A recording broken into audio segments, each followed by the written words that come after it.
ঈদ ঈদ ঈদ ঈদ এসেছে, ঈদ ঈদ ঈদ। আমাদের মুসলিমদের জন্য ঈদ মানে আনন্দ, ঈদ মানে খুনসুটি, ঈদ মানে সবকিছু ভাগাভাগি করে নেওয়া। হাই এভরিওয়ান, আসসালামু আলাইকুম। আশা করছি সবাই অনেক ভালো আছো। এবারে ঈদের দিনটা আমি কিভাবে কাটালাম সবকিছু জানতে হলে এই ভিডিওটা ফুল দেখতে হবে। আর আমি যেহেতু টঙ্গী শফিউদ্দিন রোডে থাকি, তোমরা সবাই জানো, আমি ব্লগে বলেছি, প্রিভিয়াস ব্লগে। তো আমাদের এখানে আজকে এত বেশি বৃষ্টি হচ্ছিল, আর শফিউদ্দিন রোডে যারা থাকো তারা তো নিশ্চয়ই জানো যে এক হেঁটু পানি হয়ে যায়। ওয়াও ওয়াও ওয়াও, একটা ব্যাপার অনেক বেশি ভালো লাগতেছিল যে ঈদের দিন সকালবেলা কোনো বৃষ্টিই ছিল না, কিন্তু আগের দিন এত বেশি বৃষ্টি হয়েছিল যে এক হেঁটু পরিমাণ পানি হয়েছিল। সেই পানি ভেঙে ঔষধ নিতে যাওয়া, বাজার করতে যাওয়া যেন অনেক বেশি টাফ হয়ে গেছিল।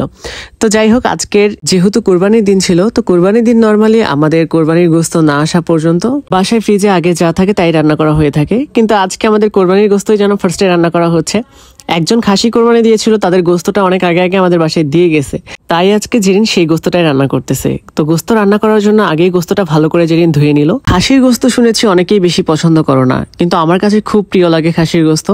আমি যখন বাহিরে কোনো মাটন তেহেরি বা যে কোনো কিছু খাই, আমি খাসিরই খাই, খাসিরটা আমার খুব ভালো লাগে। তো আজকের গোস্তের জন্য জেরিনে যতটুকু মশলা দিয়ে নেওয়া লাগে ততটুকু মশলা জেরিন দিয়ে নিল, আর এখন ভালো করে মাখিয়ে নিবে। যে কোনো গোস্তই ভালো করে মাখিয়ে নেওয়ার পর যখন তুলে দেওয়া হয় তখন সেটা দেখতে যেমন সুন্দর লাগে, খেতেও তেমন সুন্দর লাগে। আর জেরিনের হাতের গোস্ত মাখাটা আমার কাছে দেখতে খুব ভালো ভালো লাগে। আচ্ছা এবার বলো, আজকে তো কুরবানির ঈদ, তাই না?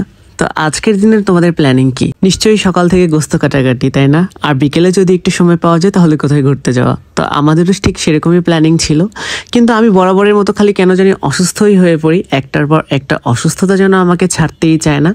তারপরেও আল্লাহ ভরসা, এক একটা অসুস্থতা হচ্ছে, সেটা ডক্টর দেখিয়ে রিকভার করতেছি।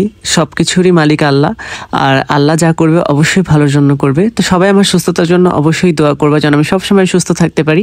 তো আমাদের বাসায় গোস্ত রান্না করা হচ্ছিল, যেটা ফার্স্টেই বলছিলাম।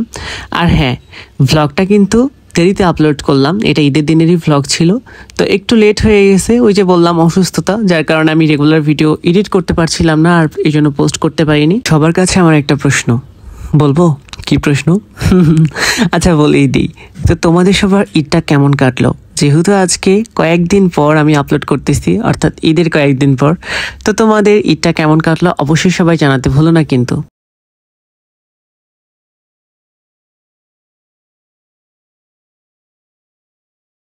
আর সবশেষে জেইনের ঈদের দিনের গোস্ত রান্নাটা কিন্তু জাস্ট জোস হইছে, মাশাআল্লাহ।